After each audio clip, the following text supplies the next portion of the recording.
Lipídios, gente, lipídios podem ser moléculas apolares, moléculas anfifílicas, também chamadas de moléculas anfipáticas. O que significa isso mesmo? Bom, as moléculas apolares são aquelas que não se dissolvem em água, né?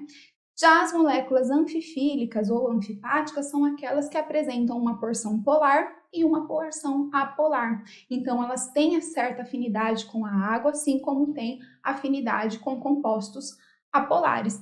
Principal exemplo de molécula anfifílica, anfipática de grandíssima importância para a biologia, qual que é?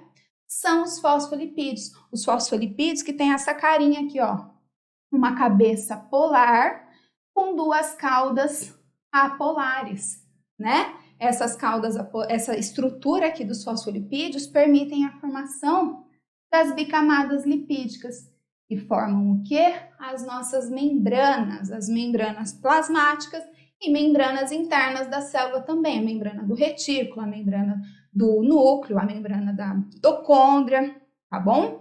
Lembrem-se dela. Olha aqui, então, falou em lipídios, tem que lembrar então das membranas celulares, que são compostas principalmente por fosfolipídios. Ah, professora, pode ter colesterol também? Pode sim. O colesterol ele tem grande importância aí para as células animais. E aí se lembrem disso, células vegetais não apresentam colesterol na sua composição, tá? Às vezes aparecem questões de provas com isso, então fiquem atentos, tá? Então, colesterol está presente na constituição de membranas aí plasmáticas de células animais, mas não estão presentes nas células vegetais. Elas são importantes para que essas membranas se mantenham estáveis diante alterações de temperatura. Então, como é, professora, que uma célula vegetal que não tem colesterol consegue se adequar nessa situação? Outros mecanismos que não os dependentes de colesterol. Bom, lipídios, lembramos logo de reserva energética, né?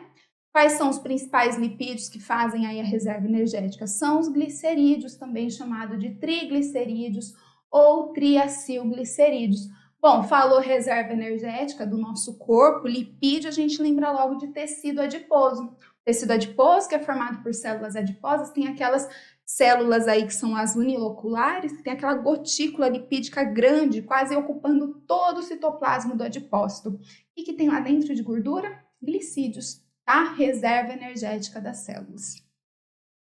Reserva energética não, é uma reserva energética do nosso corpo de tecido aí adiposo.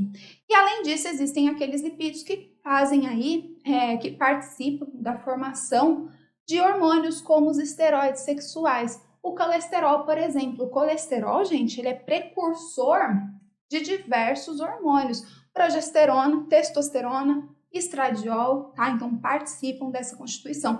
Olha, por isso que um corpo que não tenha colesterol faz mal a um corpo que não tenha colesterol, o que vai acontecer? Muita coisa ruim, porque ele é precursor de muita coisa boa também, tá? É o excesso que é um problema. E, gente, falou em lipídio, também vocês têm que ter em mente que não existe uma fórmula aí, ó, que a gente possa usar para caracterizar todas as classes de lipídios. Quais são classes de lipídios que a gente tem? Nós temos os esfingolipídios, que constituem a bainha de mielina dos neurônios.